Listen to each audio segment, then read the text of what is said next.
You've already asked the surface level questions. You've been there, you've done that, right? The what are we questions, right? Where is this going? Do we want the same things? You've done all that, right? You've been doing it for a while now. But the reason you keep ending up in the wrong relationships or spending time on the wrong people is because you've never asked the questions that actually matter most. The ones that reveal your blind spots, the things you've been missing or the things you were missing, and the ones that expose their limits, right? Where they weren't built to go the mile with you, right? So I'm going to give you the two questions that you haven't been asking yourself and the two questions you haven't asked them that would have saved you years. Let's get into it. See, the thing is, even emotionally intelligent people fall into this trap. They reflect, they journal, they communicate to the person that they're dealing with and all the things, right? But they never pause to truly ask themselves what's driving these decisions, these choices underneath all of that, right? What's the core motivators and all those things? And why don't they, do this, even though they're emotionally intelligent? Because it's not about the intelligence. Where focus goes, energy flows, and that's what grows, right? That's what expands from there. And oftentimes, it's the more emotionally intelligent or savvy ones that feel like they've got it all dialed in. So they're trusting whatever they have dialed in on, which you should to a degree, right? And they're just making determinations instead of getting more curious. What happens when you start thinking more curiously? You start thinking of more questions. What happens when you start thinking of more questions or having more of a question-based way of thinking, which, by the way, our brains work in questions, right? Every time you think about things in general, you usually ask yourself questions and you're answering them for yourself all day long. It's just even the most emotionally intelligent people oftentimes fail to ask the right questions, right? So not just, hey, does this person match for me? Do we align and all these different things? And what am I just reading about them? But hold on, let me go deeper. What's driving the decision making? What's driving the reason why they do this, that, and the third? What's underneath all of that? That is the seed that produces the results I'm getting or experiencing with this person, right?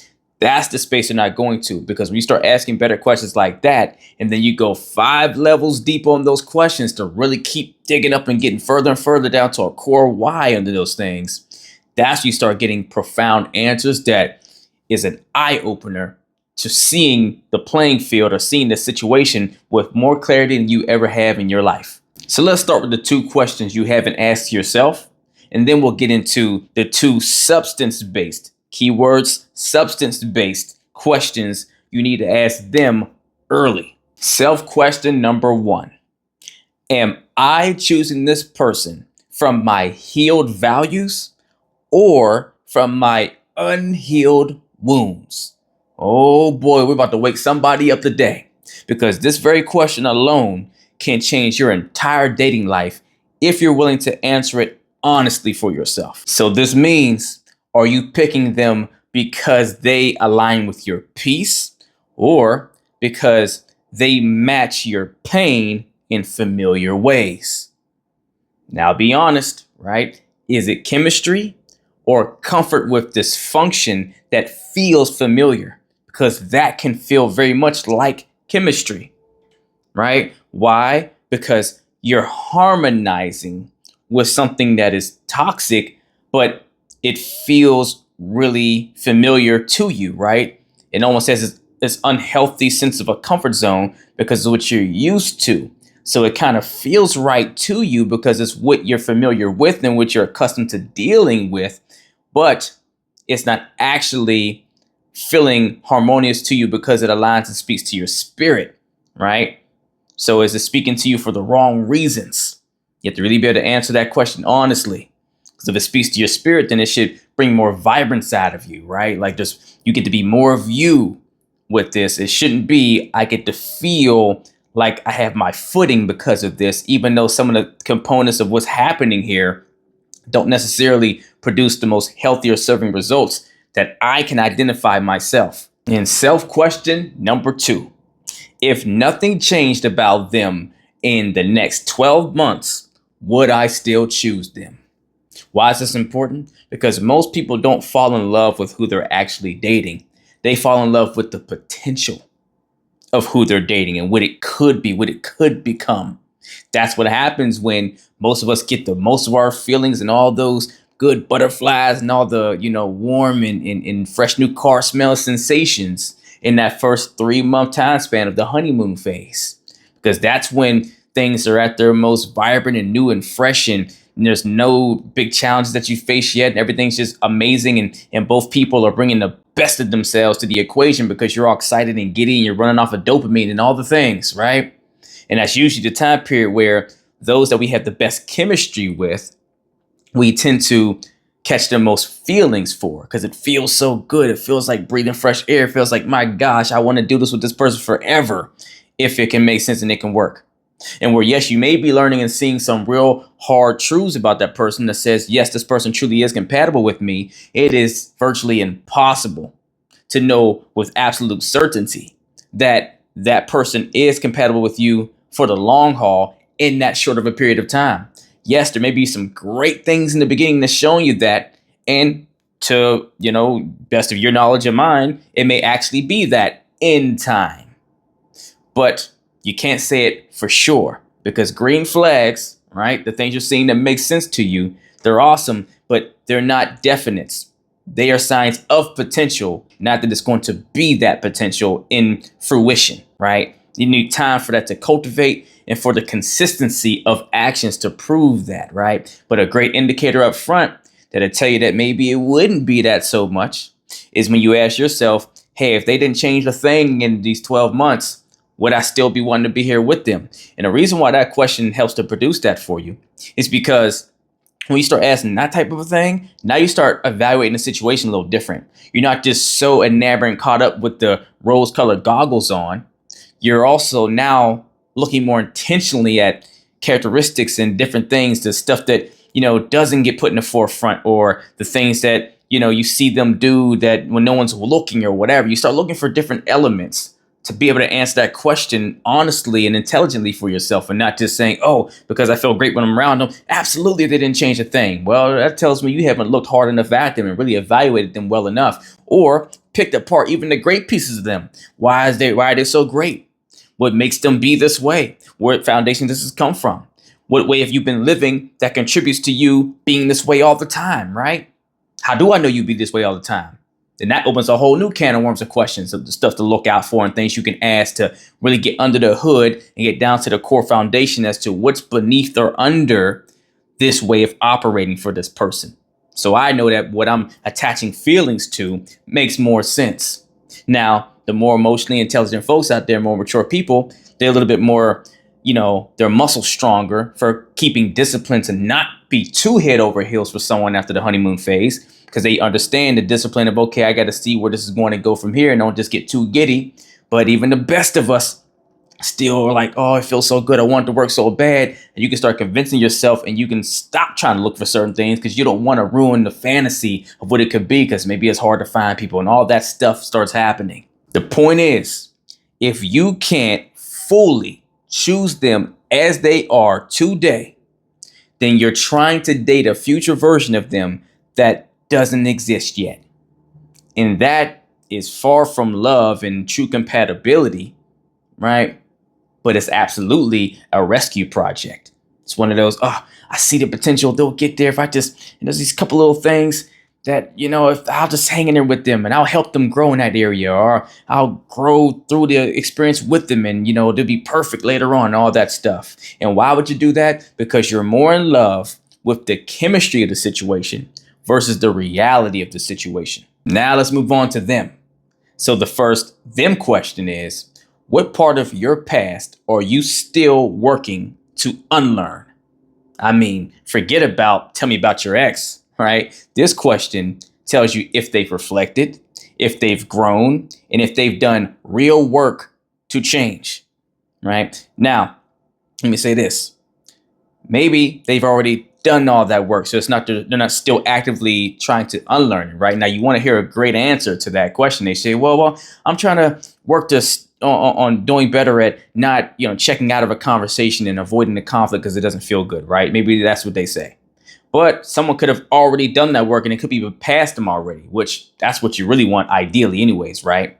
So if they don't say what they're doing currently to unlearn those things that didn't serve the relationship in the past, right? Then maybe they'll say something like, well, I used to, bail on the conversation and not, deal with conflict too well.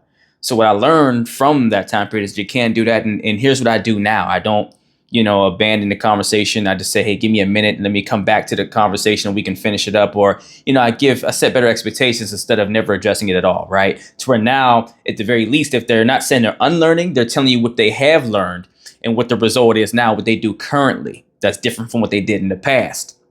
And look, for those of you that want to go deep in the rabbit hole with it, if you really want to see how self-aware someone is on a different level, next level, then look for them to say an answer like I just said, like, oh, hey, yeah, I do this now. I set better expectations to deal with conflict so I don't abandon it and all that. But I've kind of conquered that. I'm working on next doing a better job at speaking up proactively for what I want and I need, right? To where now they're not only telling you what they've done to make an adjustment from a lesson they learned that they've already grown through, they're telling you what they're working on currently to go forward and past the thing they had to unlearn, to where they're looking future oriented, which lets you know they're growth minded. But if they say nothing, right, there's nothing they're working to unlearn and nothing that they're, working on, then they lack self-awareness. And if they blame everyone else, put it all on their ex, then they lack accountability. And you can't work with either of those. Because see, you're not looking for perfection, but you are looking for awareness of their patterns and a plan to evolve them. And the second $1 million them question is, what version of yourself are you looking to become in this relationship? This question is great because it shows or sheds some light on if they're dating with intention or not. Because see, this question gets into, are they trying to become more grounded, more present, more emotionally mature, right? Or are they just here to pass the time, get attention, and stay comfortable, right? So they can just be in their comfort zone and all that. Now, I know. I can hear you right now saying, well, they can say, oh, I'm looking to become the best version of me, and I'm looking to build my maturity or my emotional maturity and all these things. And they can say all these amazing things, right? They can blow smoke up your ass, right? They can do that. But what's our saving grace in there? See, the gift in this is that you're the one asking them this question. Why is that important? Because one, you should be looking to see what substance-based answer am I getting from them, right? Are they saying something that even sounds like it took thought? Doesn't even sound like it is applicable to them, to the person that I'm getting to know. Doesn't even seem like I can see that being something they want to work on or grow in based off of the person I'm experiencing so far. And then the next half to that two-part question you should be asking yourself. The next part is, well, if that's what they're looking to work on, why are they looking to do that with me? Because remember, the question is, what version of yourself are you trying to become in this relationship, meaning with me? So if I'm the one in this relationship, can I, one, even see myself being the person that can be a part of you growing in that area, right? And two, why do you see that in me? Why do you see me as the person you're choosing to do that with? That makes you say, this is the way you want to grow in this relationship with me. If you can't see yourself in whatever they're saying, then it doesn't make sense. And if it doesn't make sense, you need to ask better questions there. And even if it does make a little bit of sense, you should gain clarity on asking deeper questions as to why they see it as what they want to do, or why they see that as the version of themselves they want to become with you. Because you may know why they can see it, but you want to make sure there's no confusion on why they see it.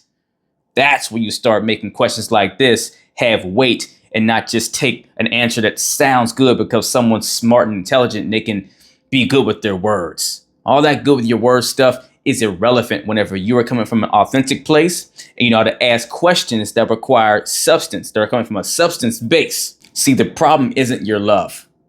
Not at all. It's your questions. You're asking for clarity, but avoiding the questions that creates it, right? So these 4 questions will either reconnect you with your truth, expose their limitations, maybe both, right? Or give you permission to walk away without regret.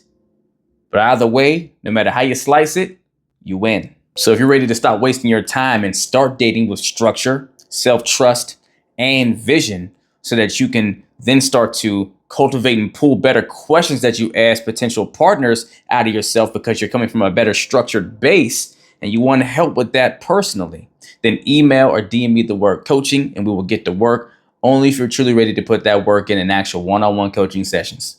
If you're not ready for one-on-one coaching, on the time, space, maybe even the resources, like I always say, then at the very least, email or DM me the word challenge to take my relationship rulebook challenge that will teach you how to get airtight on your core values, your standards, your boundaries, your deal breakers, the do's and don'ts in a relationship, all the things you need to have your own soundproof vetting system personally crafted by you to get the results you want at your own pace, on your own time, at a resource level you can't afford. But if nothing else, do something to get in the race. Take the challenge. Let's get it.